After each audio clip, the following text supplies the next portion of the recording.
has been the kind of week that'll give you whiplash. President Donald Trump has made yet another tariff reversal, pressing pause on those sweeping 25% tariffs for Canadian products compliant under the Canada-US-Mexico Free Trade Agreement. Industry Minister François-Philippe Champagne joins me now to discuss. Minister, thank you so much for making the time. I appreciate it.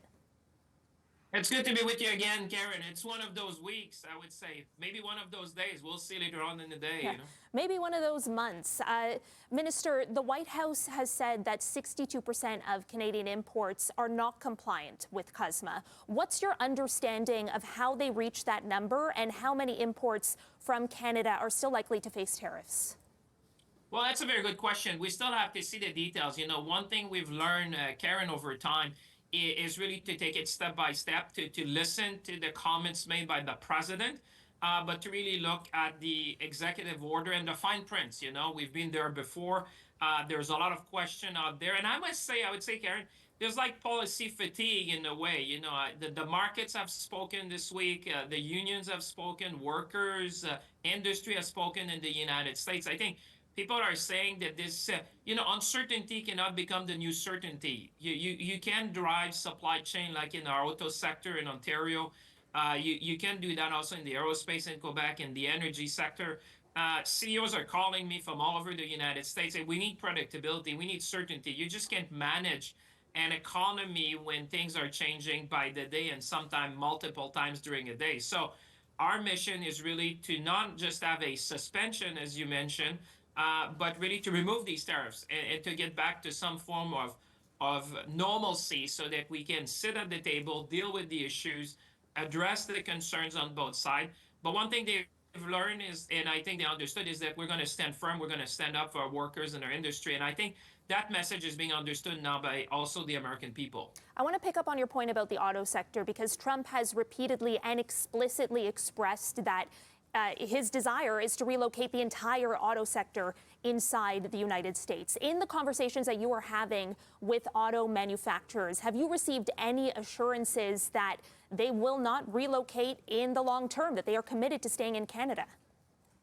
Well, they have commitments to Canada, and the Canadians, we've been there for them for decades. Since the Auto Pact, we have been seeing investments in Canada. There's a good reasons. We have the best worker.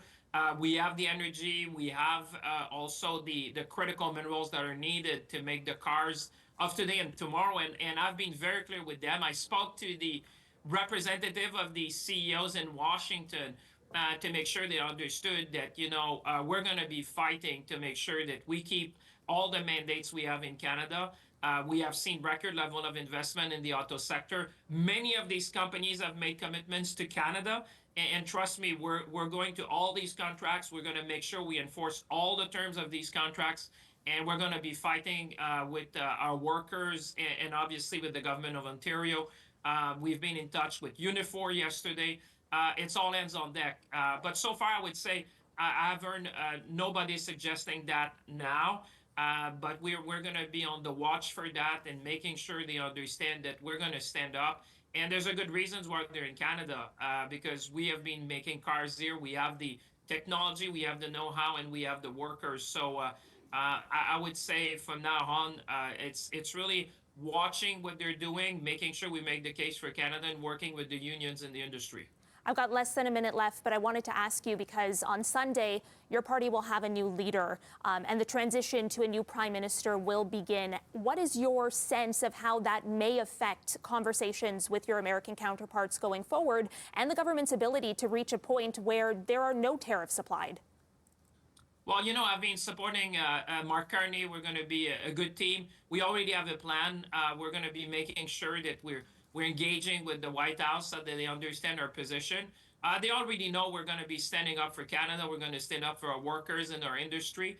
And we want a removal of the tariff. And like I said, going back to a certain level of normalcy in our relationship. I always make the point, I said, I hope you're happy to see me when I go in Washington, because I said, we're your biggest customer. We buy more from the United States than China, Japan, the UK, and France combined. So that's a good starting point.